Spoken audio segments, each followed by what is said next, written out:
তেজ সুধাকে ভালোবেসে কাছে টেনে নিয়ে নিজের হাতে করে খাইয়ে দিল। হ্যাঁ বন্ধুরা, আমরা এমনটাই দেখতে পাবো শুভ বিবাহ ধারাবাহিকের আগামী পর্বগুলোতে।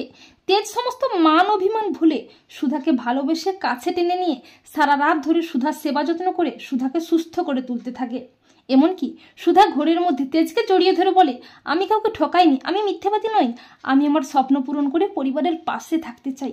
তখন তেজ সুধাকে কাছে টেনে নিয়ে বলে, এতদিন আপনাকে ভুল বুঝে অনেক কষ্ট দিয়েছি, অনেক ছোট করেছি, অপমান করেছি, তবে আর নয়, এবারে আপনার পাশে থেকে আপনার হাতটি ধরে আপনার স্বপ্ন পূরণ করব, কথা দিলাম।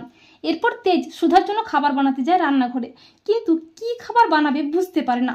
তখন তেজের মনে পড়ে, তেজ যখন একবার অসুস্থ হয়ে পড়েছিল তখন সুধার মা তাকে দুধ হলুদ খেতে দিয়েছিল। তখন তেজও এক গ্লাস গরম দুধের সাথে হলুদ মিশিয়ে সুধাকে খাওয়ায়। পরদিন সকাল হলে সুধা ঘুম থেকে উঠে দেখে তার শাড়িটা চেঞ্জ করা। তখন সুধা তেজকে বলে, মিস্টার বসু মল্লিক, আমার শাড়িটা কে চেঞ্জ করেছে? তখন তেজ আমতা আমতা করে বলে, কে আবার? এই ঘরে তো আর কেউ নেই, আমি ছাড়া আমিই চেঞ্জ করেছি। আপনার তো ধুম জ্বর ছিল, আপনার কোনো হুঁশ ছিল না। তা শুনে তো সুধা একেবারে লজ্জায় লাল হয়ে যায়। এরপর তেজ সুধাকে একটা চিরকুটে লিখিয়ে দিয়ে যায়, আপনি ফ্রেশ হয়ে বসুন, আমি আপনার জন্য খাবার আনছি। এরপর তেজ সুধার জন্য খাবার আনে, কিন্তু সুধা বলে, না আমি খাবো না। তখন তেজ সুধাকে ভালোবেসে কাছে টেনে নিয়ে নিজের হাতে করে খাইয়ে দেয়, আর সুধাও তেজকে খাইয়ে দেয়। তো বন্ধুরা, তোমরা এটাই চাও তো যে এভাবেই যেন তেজ সুধাকে ভালোবেসে সব সময় সুধার বিপদে সুধার পাশে থাকে? কমেন্ট করে জানিয়ে দাও তোমাদের মতামতটি।